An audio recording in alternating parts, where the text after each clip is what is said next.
Statins are the most prescribed drug in America. Millions of people take them to lower cholesterol and prevent heart attacks. But heart disease is still the number one killer. So if all these meds are working, why are people who are eating clean, working out, and have normal labs still drop dead from heart attacks? Something must be missing. I'm going to show you exactly what that is, and the one test that we run in our clinic that could help save your life. Here's the problem. Most doctors only look at your cholesterol numbers like LDL, HDL, and total cholesterol. And if they look fine, then you get a clean bill of health. But those numbers don't tell if your arteries are inflamed or if your blood is primed to throw a clot. That's why in our clinic, we run tests like CRP, fibrinogen, and homocysteine because these show us if your body is quietly building towards a heart attack. Even when everything else looks normal, you could still be at risk. Most people get their cholesterol checked,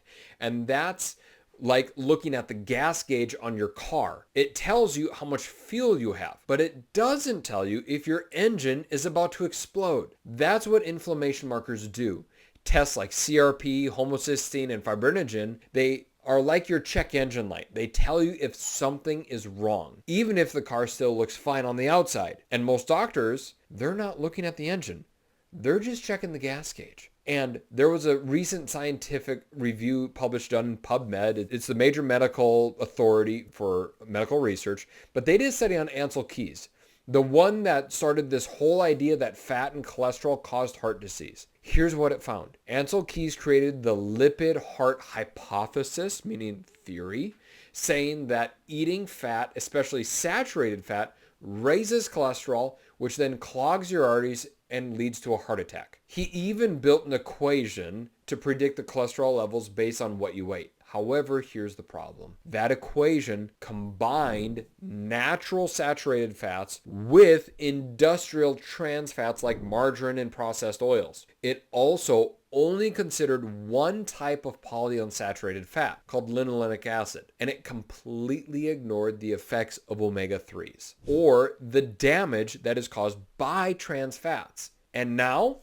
dozens of studies, observational and clinical, have actually failed to validate his theory. The results can't be reproduced. That data that Ancel came up with was cherry-picked, and the wrong marker, cholesterol, got all of the blame, and yet this theory has become the foundation for our national dietary guidelines. Guidelines that told millions of people to cut fat out of their diet, to avoid red meat, to eat vegetable oil, and since then, we have seen a sharp increase in cancer, diabetes, obesity, irritable bowel syndromes, strokes, you name it. So here's the truth, and the truth about cholesterol and Ancel Keys. They got it wrong. Cholesterol isn't the enemy. It's actually your body's repair molecule. When there's damage in your arteries, whether from inflammation or toxins or blood sugar swings, your body sends cholesterol to patch it up. Think of it like your body's Band-Aid. So when the doctors see the plaque build up, they blame the cholesterol, but it's like blaming the firefighters for the fire. The firefighters are only there because there is a fire. Cholesterol didn't cause the damage. It showed up to fix it. This is why people with low cholesterol still have heart attacks. The people with high cholesterol oftentimes live longer and healthier lives because the real problem isn't the cholesterol. It's the damage to the artery wall that keeps happening underneath. And you might be asking yourself, well, what causes this damage in the first place? Well, it is stress, it's chronic inflammation, it's high blood sugar, it's gut infections and environmental toxins, including seed oils, alcohol, and preservatives. So these are the 5 root causes that we look for in our clinic because these 5 are what actually drive heart disease. Number 1, lowering inflammation.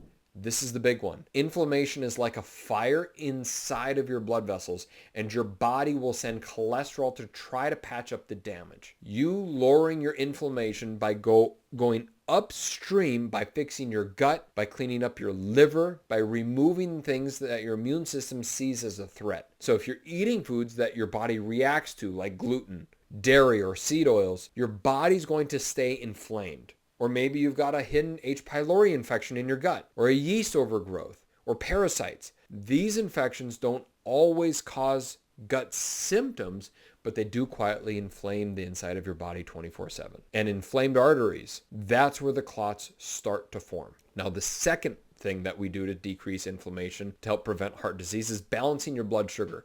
Most people think blood sugar is just about avoiding the sugar and the carbohydrates, but it's more about stabilizing your energy and your insulin levels throughout the entire day. When your blood sugar crashes, your body releases adrenaline and cortisol, which tighten up your arteries and they raise your blood pressure. Then your blood sugar spikes again and your insulin goes up again, and it makes your blood sticky and thick and inflamed. You break this cycle by eating balanced meals with protein, fat, and fiber. You avoid skipping meals or living off of caffeine. Another great way to help balance out your blood sugar is by moving after you eat. This is going to help naturally clear glucose from your bloodstream. This will lower your risk for inflammation and clotting. These two pieces are so important in heart attack prevention. Now, number 3 is managing stress and cortisol stress. It's not just simply a mental thing. It's a physical force that can literally wreck your heart over time. So if you're constantly in fight and flight mode, your body produces more and more cortisol that increases your blood sugar, and that will increase your blood pressure, and it will ramp up and increase your clotting factors. It's like your body is preparing to get injured even when you're just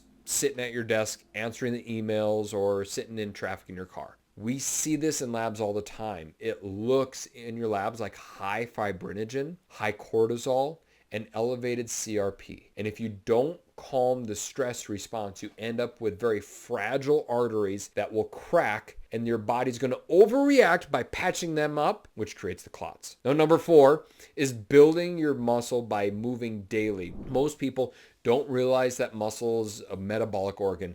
It soaks up your sugar like a sponge. It lowers your inflammation and it makes your heart stronger. The more muscle you have, the more flexible your metabolism becomes. That means fewer blood sugar crashes, lower cortisol, and a better heart health. And no, you don't have to lift and be like a bodybuilder. Just simply walk. Use your muscles.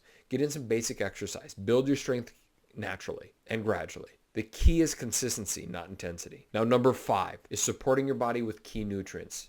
This is the last piece, giving your body what it needs to actually protect and repair the damage that has been done. We use key nutrients like vitamin K2. This moves the calcium out of the arteries and into your bones. Magnesium helps your blood vessels relax and supports the electrical balance of your heart to keep it pumping. Other nutrients like omega-3s, that's going to reduce the blood thickness and decrease inflammation. Vitamin D is going to lower the body-wide inflammation, and it's going to help support your immune system. Without these, your body's going to feel like it's trying to run uphill without the raw materials, like it's trying to work and it doesn't have the support. And when that happens, the system starts to break down. So when someone tells you that your heart disease is all about cholesterol, this is exactly what they're missing. It's not about blocking fat. It's about healing your system, and the cholesterol isn't the only thing that we've been misled about when it comes to our health. So in your opinion, what would you say is another popular health belief that you think is totally wrong? Drop it in the comments, and I want to hear what myths that you're ready to bust.